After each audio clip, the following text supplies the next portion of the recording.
sa Quadcom o sa Tricom pa naman, marami ng mga ebidensya against the Vice President. Di ba? Sabi ko sa inyo marami na raw ebidensya against sa Vice President. Ngayon, ano ngayon ang tema nito? Representative Benny Abante. Kasi napanood ko ng Yan, Maynila, hindi po naayon sa Code of Conduct Ethical Oh, Standards tama. ng isang kongresista ang sabihin na, and I quote, anong klase bang abogado yung complainant? Diba Ayun. sinabi nyo yun Anong klaseng abogado ba yan si Attorney Andre De Jesus? Yung nagsampa ng unang impeachment complaint laban po kay Pangulong Bongbong Marcos. Sa totoo lang, medyo high-handed. High-handed, sir. No? Medyo magaspang, mayabang, at may hilat siya po ng kabastusan. Ang inasal po. To be a catch. Yun ang sinasabi ni Lisa Masa ng Gabriela na scripted, di ba? At yun ang sinasabi ni Congressman Erice na dummy complaint lang ito. Pero nag-walk out si Congressman Abante. Very famous yan si Congressman Abante, yung picture niya na nakalawit yung dila niya. Yes. Good morning mga kasama. Nandito naman si Kuya Goods nagbabalik. At syempre, kung di ka pa nakasubscribe, pasubscribe na lang po at hit mo na rin yung bell para update ka sa ating mga video. Bad news! Yung mag-slay kay BP Sara sa 2028, tinalo pa ng mga lamok tambak. Nako, sabi ko sa inyo, eto na. Nalaro na tayo. Scripted, di ba? Sabi ko sa inyo ganyan sila maglaro. Kaya napakasimple lang, patawa-tawa lang sila. At Jubante, bumanat. Pagkabanat ni Jubante, binanata naman siya ng mga news anchor at isang abogado. Sabi ko sa inyo, maglalabasan na dahil binasura na yung pangalawang impeachment, kaya hindi nila pinaabante yung pangatlong impeachment kasi mahihirapan sila doon sa ebidensya. Ito kasi madali lang Nagawa nila ng paraan. So, meaning to say, tapos na yung one-year bar rule. 2026, 2027. Kailangan mauna maghain na impeachment yung Duterte Black o kung sino man, o si Atty. Topacio, Atty. Respicio. Kailangan mauna nila ihain yun sa 2027 kasi wala na. Binasura na yung isa, dalawa na complaint, binasura na. Kaya hindi nila pinaabante yung pangatlo kasi malakas ang ebidensya. Diba? Yung Makabayan Black na yun, wala yan. Lahat yan, merong nakasulat, nakatala. O eto. Sabi ni Alan Ledesma. 2 impeachment complaint laban kay PBBM, binasura na. At pagbasura ng Kamara sa impeachment complaint, inaasahan na. Ibig sabihin, yun na talaga ang lalabas sa tawas. Abante, maraming ebidensya. Kita nyo, eto na. Tatalakayin na ngayon yung impeachment ni BP Sara. Doon sila nakatuon. Nagsalita na yung hindi nanalo. Nag-walk out yan. Pero meron kayo maririnig sa isang news anchor. Simulan na natin dito. Mahaba-haba ata yung ating pag-uusapan. Yung mama na ito na hindi nanalo, nakalain nyo, nagbida-bida pa sa kamera. Diba? Kinwestiyon niya yung isang abogado. Abogado daw ba? Yung una naghain ng impeachment, pangalan, abogado daw ba? Binakto siya.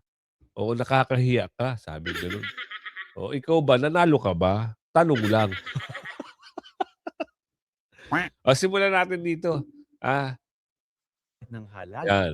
May mga pangalang muling lumulutang, may mga ambisyong muling sinusubok, at may mga diskursong muling binubuhay ng politika at social media. Sa maagang yugto pa lamang ng usapin hinggil sa halalan sa taong 2028, unti-unti nang nasasalamin ang galaw ng mga posibleng kandidato at ang paghubog ng naratibo sa paligid ng kanilang mga pangalan, kahit wala pa ang formal na kampanya. Sa maagang yugto pa lamang ng usapin hinggil sa halalan sa taong 2028, unti-unti nang lumilitaw sa pampublikong diskurso ang mga pangalan ng ilang personalidad na ikinukonsiderang sumabak sa pagkapangulo, batay sa kani-kanilang pahayag sa media at sa mga panayam na inilabas sa nagdaang mga linggo.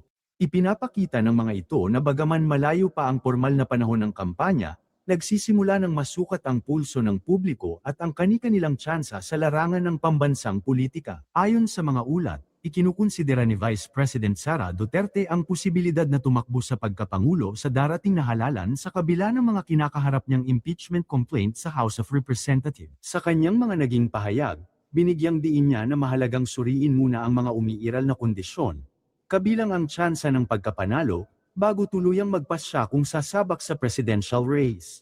Ipinahiwatig din niya na ang magiging desisyon ay hindi lamang nakabatay sa personal na hangarin kundi sa mas malawak na konteksto ng politikal na sitwasyon at sa magiging pagtanggap ng taong bayan. Samantala, inihayag naman ni Senator Risa Hontiveros na handa siyang tumakbo Wala yan. sa pagkapangulo sa Nako po. 2028 sakaling siya ang piliin ng oposisyon na maging kanilang standard bearer. Sa kanyang pahayag, binanggit niya na magkakaroon ng fighting chance ang hanay ng oposisyon kung magkakaisa ang iba-ibang grupo at personalidad na kabilang dito. Ipinunto rin niya na ang pagdedesisyon kung sino ang magiging kandidato ay nakasalalay sa magiging direksyon at pagkakabuo ng oposisyon. Saka lang, te, ha? Hindi masama mangarap. Pero doon tayo sa makatotohanan. Alam mo, te, oo, busit na sa'yo yung taong bayan. Kumpara dito sa kay BP Sara. Ikaw parang sinusuka ka na, te. Oo, sabi ni Aling Ledesma. Kaya kung tatakbo ka, siguraduhin mo, hindi si BP Sara ang kalaban mo. Dahil wala kang patutunguhan. Lagpak. Sa mga susunod na taon. Sa hiwalay na panayam, sinabi ni Interior and Local Government Secretary John Vic Remulla na ikinukonsidera rin niya ang posibilidad na tumakbo sa pagkapangulo sa 2028. Ayon sa Nako, nakakita nga ako ng survey. Yung polls, yung mga text poll, talagang wala. Ikaw, tatakbo ka presidente. Diyos ko po. Ano ba nagawa mo? Ngayon ka nga lang sumabak eh. Pinahuli mo pa si Tatay Digong, di sira ka pa. Di ba? Ang daming mga supporter ng mga Duterte. Tapos yung INC pa. Oh. Sira kayo dahil sa mga pinagawa nyo.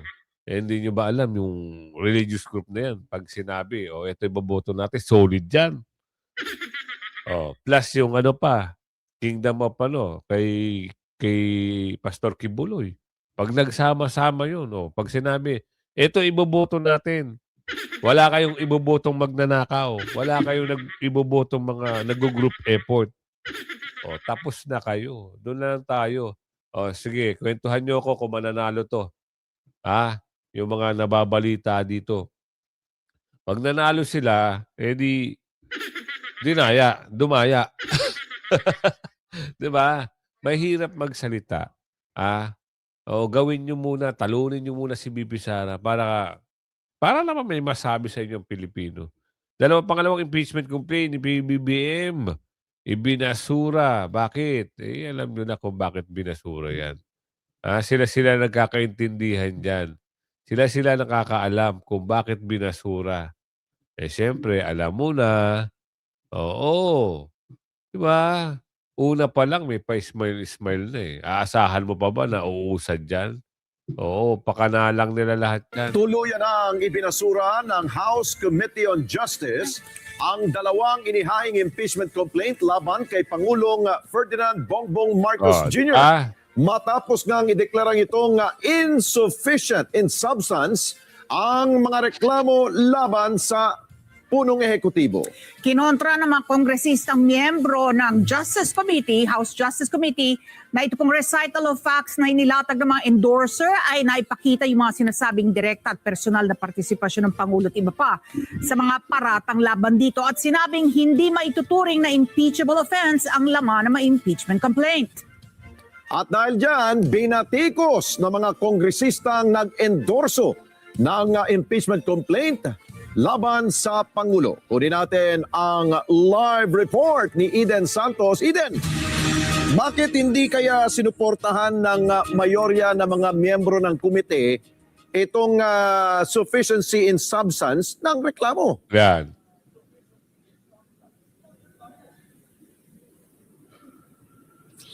Alex, medyo hindi ko masyado narinig yung iyong karagdagang tanong dahil karoon tayo ng technical. Pero sa loob nga lamang ng 3 araw na impeachment proceedings ay tuluyan na nga ang pinatay ng House Committee on Justice ang 2 impeachment complaint laban kay Pangulong Ferdinand Marcos Jr. Ang dahilan, wala raw sapat na sustansya ang mga ito.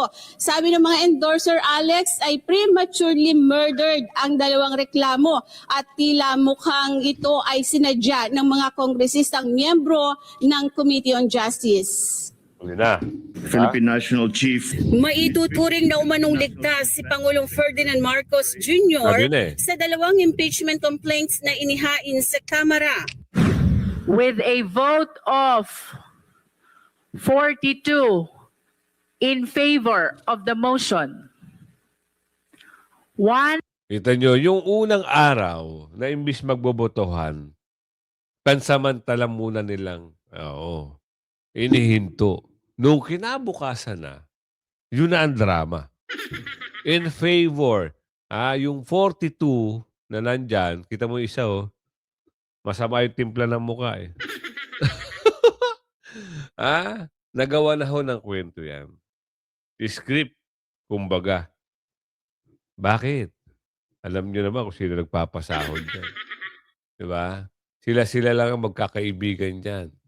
Pero, sabi ko nga sa inyo, hindi naman magtatagumpay ang mga kasamaan. Diba? Sinasabi nila na salbahe, magnanakaw, dorobo, si Bibi Sara, nek-nek nyo. Kayo-kayo ho may mga pakanaan ng lahat. Nagtutulong-tulong kayo, ubusin ang pera ng kaban ng bayan. Si Bibi Sara, yan lang, trabaho, trabaho, trabaho. Dinudumog pa ng taong bayan. Hindi kagaya ng amo nyo at kayo, sinusuka kayo ng taong bayan. Bakit kaya ang mga evil, no? Talagang sobrang, kahit mga masasama na talagang nagtutulong-tulong talaga ang mga evil para ubusin. Ang kaban. against the motion and 3 abstain. The chair therefore declares the impeachment complaint of De Jesus insufficient in substance. Tuwa siya, In favor of the motion, 7, and those against the motion, 39, with 0 abstention.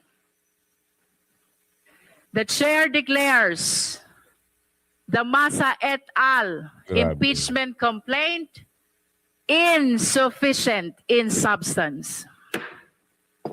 Declares Yan ay matapos sa tuluyang ibasura ng House Committee on Justice ang 2 reklamo dahil wala umanong sapat na sustansya ang mga ito. Ang tanong dito, bakit hindi nyo pinapasok yung pangatlong impeachment complaint? Diba? Bakit? Yun lang. Doon lang tayo nalungkot. Dahil yung pangatlo, sa bagay, kung pumasok man yun, kung magkakampi-kampihan ng mga ito, ganun pa rin kalalabasan yan, di ba? Insufficient pa rin. Tapos ngayon, babanat sila. Kanino? Doon sila ngayon tutuon kay BP Sara. Lalong-lalo na. Paano masasabi ako, Kuya Goods? Ito na, lumabas na sila para magsalita. At yung salitahan nila may laman. Lalong-lalo na ito. Representative. Ay, hindi yan. Mamaya, ito yan, bibirahin siya mamaya. Ito. Sana yun? Ito. Nabantayan namin. Kasi maraming mga ebidensya Jupiter. Sa totoo lang, nung kami nasa Quadcom o sa Tricom pa naman, marami ng mga ebidensya against the Vice President. Sa totoo lang, nung kami nasa Quadcom o sa Tricom pa naman, marami ng mga ebidensya against the Vice President. Di ba? Sabi ko sa inyo marami na raw ebidensya against sa Vice President. Ngayon, ano ngayon ang tema nito? Ano ang tema? Ang tema niyan, nakatuon na ngayon sila kay BP Sara. Wala na yung kay Bongit Insufficient na lumabas. Tuloy natin. Kasi maraming mga ebidensya Jupiter. Sa totoo lang, nung kami nasa Quadcom o sa Tricom pa naman, marami ng mga ebidensya against the Vice President. na hindi niya naman sinagot yan because she did not want to take an oath to us. Kita nyo na, hindi na naman daw sinagot. Pero sinagot kayo ng COA. Napahiya kayo, hindi nyo nga matanggap eh. Di ba? Bakit kayo sasagutin? Pinagtulong-tulungan nyo ang isang tao dyan sa kamera. Nakakahiya kayo. Bakit? Bakit siya manunumpa? Hindi naman siya akusado. Pinatawag nyo siya doon as a resource person. Diyos ko po naman, ang hina. Kaya ka hindi nananalo eh. Bakit Kuya Good? Sino nagsabing hindi nanalo yan? Mamaya, abangan nyo. Di ba? Ininsulto pa niya ang Kongreso on that eh. That was an insult to the whole Huwag ka institution. magbida-bida, hindi ka naman congressman. Meron pang ebidensya na lumabas ngayon tungkol doon sa isang bodyguard niya, si Madriaga. Na yun, pag-uusapan din niya. Napakarami talaga mga ebidensya pag-uusapan. Kita nyo na. Pati ba naman yung bodyguard daw? Hindi nga bodyguard ni BP Sara yun. Kwento mo yan eh. Gusto mo paniwalaan ka ng milyon-milyon Pilipino? Diyos ko po, Marimar naman. Ang tanong dito, susupalpalin ka ng isang news anchor. Nakakahiya ka. Ipinamumuka na talo ka, talo. Nanalo ka ba? At ikaw ngayon ang bida dyan? Nagtatanong lang ho kami. Nanalo ka ba? Di ba tinambakan ka ng 1,000? Tapos ngayon, ikaw ngayon ang mag-walkout ka. Alam mo, sa isang personalidad na dapat ikaw yung maging imahe ng kabutihan. Parang nakikita namin sa pistura ng dila mo, parang meron kang masamang agoy. Eto na, ipapasok na natin yun. Nanalo ba ito? Parang hindi naman daw. Oo. Si Representative Benny Abante. Kasi napanood ko ng Yan, Maynila. Hindi po naayon sa Code of Conduct Ethical Oh, Standards tama. ng isang kongresista ang sabihin na, and I quote, anong klase bang abogado yung complainant? Diba Ayun. sinabi niyo yun eh? Anong klaseng abogado ba yan si Attorney Andre De Jesus? Yung nagsampa ng unang impeachment complaint laban po kay Pangulong Bongbong Marcos. Sa totoo lang, medyo high-handed. High-handed, sir. No? Medyo magaspang, mayabang, at may hilat siya po ng kabastusan ang inasal po ng kongresista po na Maynila. Wala naman hong ganyanan na Congressman Abante. Kung sabihin sa inyo ni De Jesus na anong klaseng congressman ka ba? Natalo ka nga sa eleksyon sa mo. Vice Chairperson and Lisa Arnameda as Member President. Palpal si Jubante. Nanalo ito eh. Si Congressman Chua. Joey Chua. Tama? Joey Chua. Uy. Tama ba? Oo. At ikaw naman, balik tayo sa'yo. Oo. Bida-bidahan ka kasi. Kaya ka nasusupalpal. Ano naman yung banat mo kay BP Sara? Pero, Kong, si Maricel po uli ito. Yun Yes, pong Maricel. mga grounds na ginamit noong unang impeachment laban kay VP Sara, it's almost the same, hindi po ba?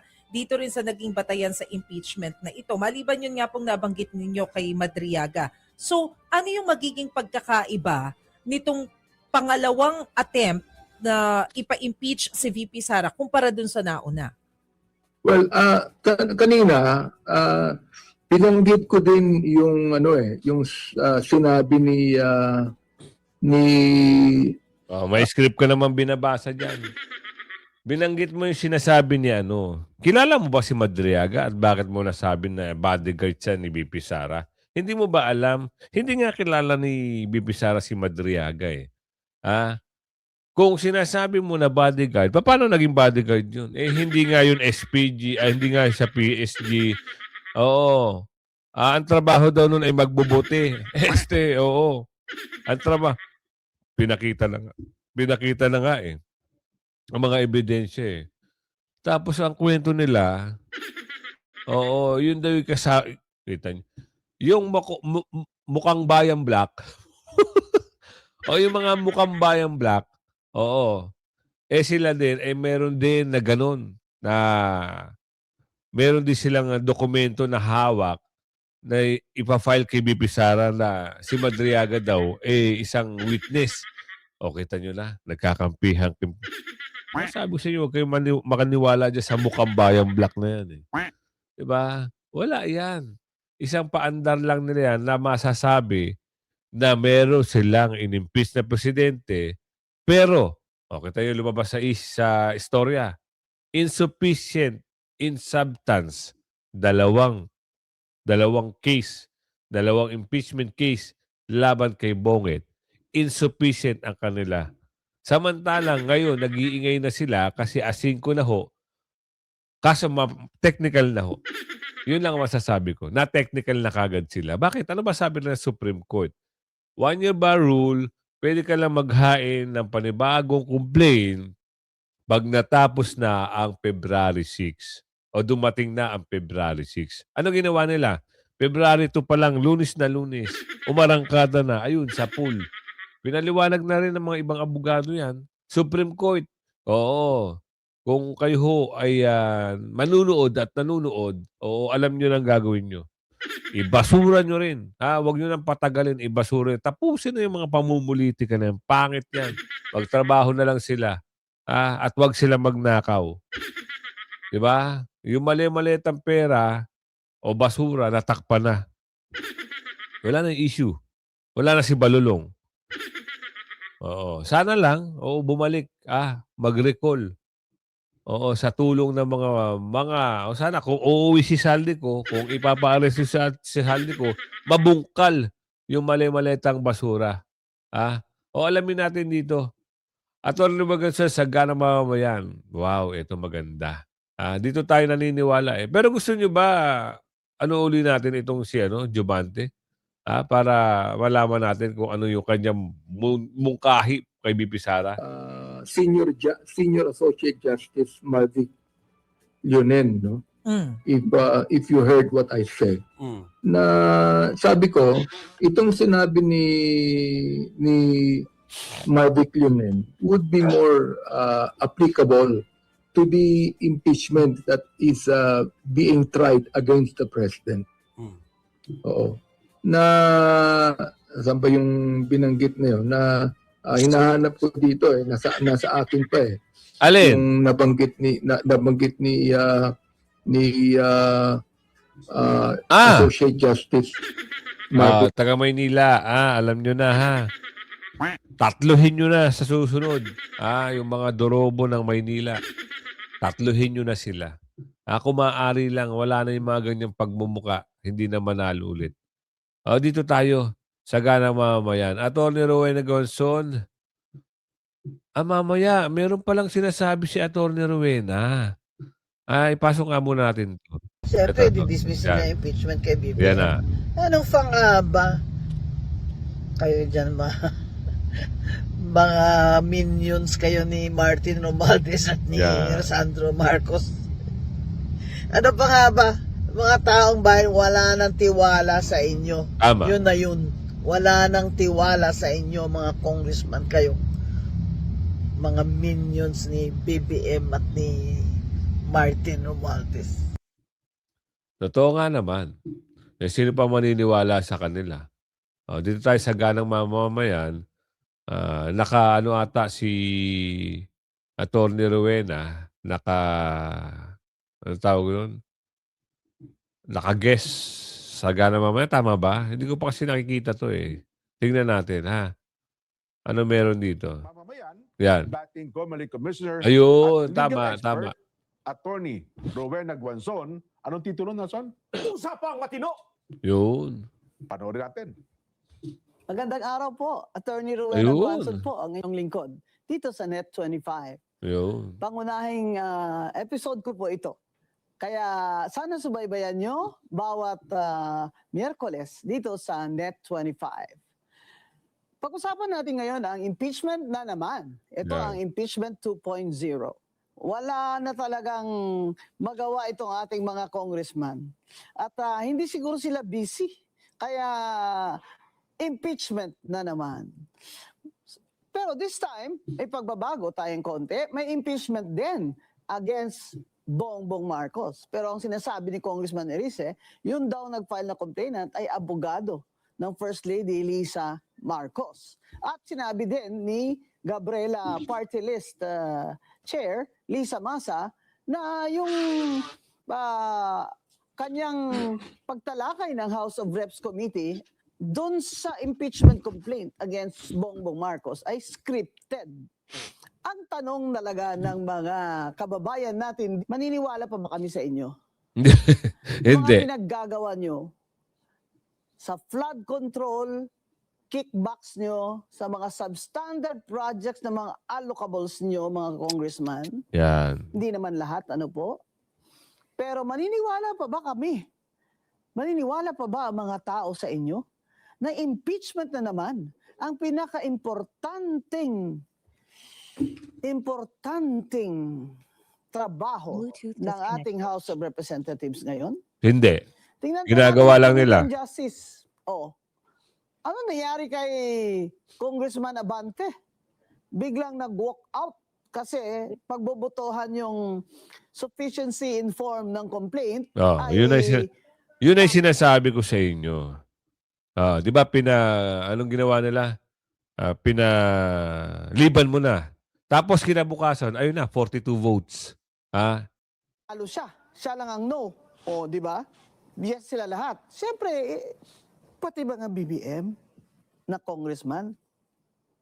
Yes, there's got to be a catch. Yun ang sinasabi ni Lisa Masa ng Gabriela na scripted, di ba? At yun ang sinasabi ni Congressman Erice na dummy complaint lang ito. Pero nag-walk out si Congressman Abante. Very famous yan si Congressman Abante, yung picture niya na nakalawit yung dila niya. At yung kanyang eleksyon sa Manila ay talo siya sa botohan, pero panalo siya sa panalo siya sa laro. Kaya itong si Congressman Abante ay naging katawa-tawa sa kanyang mga kasamahan dyan, which shows the demeanor of your congressman. Tingnan niyo sila. They're laughing. It seems that they don't take this seriously. Tama. Unlike in other countries where impeachment proceedings are a serious matter. You imagine you're trying to remove the president and the vice president of our country. So, tingnan nyo rin kung maniniwala pa ba tayo na itong Committee on Justice na ito will have fairness. Kasi sa due process po, nakalagay, lalo na doon sa decision ng Supreme Court, doon sa first case ng impeachment ni VP Sara that declared it invalid and unconstitutional, ano sabi doon talagang emphasis ng due process ay fairness. Walang arbitrariness, di ba? Can we expect fairness from this committee led by Congresswoman Luistro, rabid supporter of Martin Luther King Romualdez and BBM? Can we expect fairness from Congressman Luistro, who was also the same, if I am not mistaken, chair of the Committee on Justice in the first impeachment complaint versus VP Sara?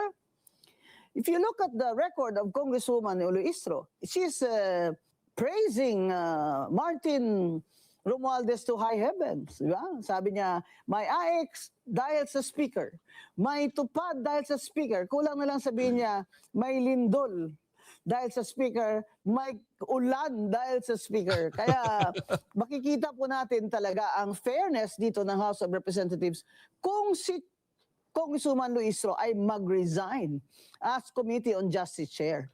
Alam nyo, yung ano na yan, yung kamera na yan, wala naman silbi yan eh. Puro lang pondo. Kaya naman gawin ng mga mayor yan. Diba?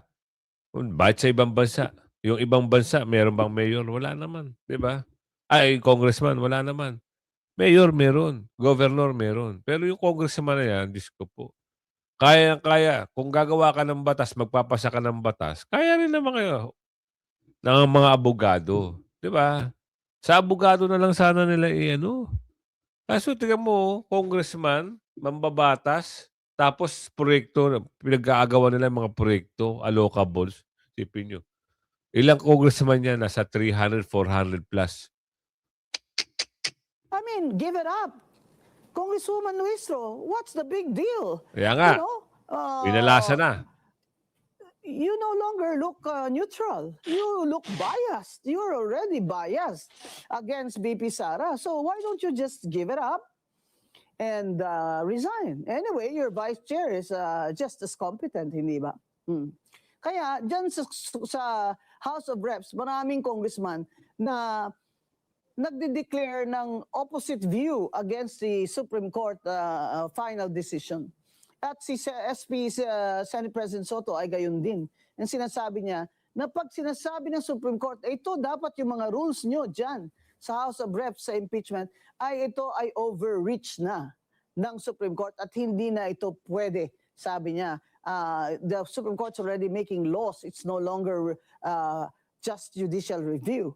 So, masasabi ko naman dyan, when I interviewed Senate President Soto, is, well, you know, if you keep on doing that, and you keep on criticizing the Supreme Court decision, SP, you Tama. will look biased. And you know, you're the Senate President. Oo nga eh. My gosh.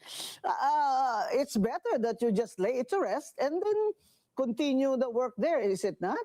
Kung aakyat po ang impeachment sa inyo, ano po ang gagawin nyo? Sabi niya, gagawin ko po yung ayon sa aming mga patakaran. Well, that's great, right? Now, but if the impeachment complaint against President Bongbong goes up to the Senate, in the unlikely event,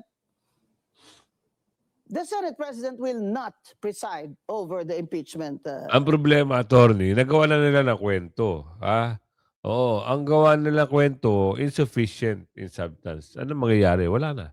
So next year na ulit. Pero kung pinapasok nila yung pangatlong impeachment complaint, maaari magkakaroon pa ng pwede madala sa Senado, pero gaya nga na sinasabi dito, yung circle of friends nila na umaasa sa pera ng bayan, yung congressman, kung ano man tawag sa kanila, mga bakulaw, kung ang magdidesisyon ay isa laban sa, alam nyo na, wala rin mangyayari. Babasura at babasura rin niya. Kaya kung mabot sa video natin ito, hanggang sa muli, paki-like and share. Bye-bye!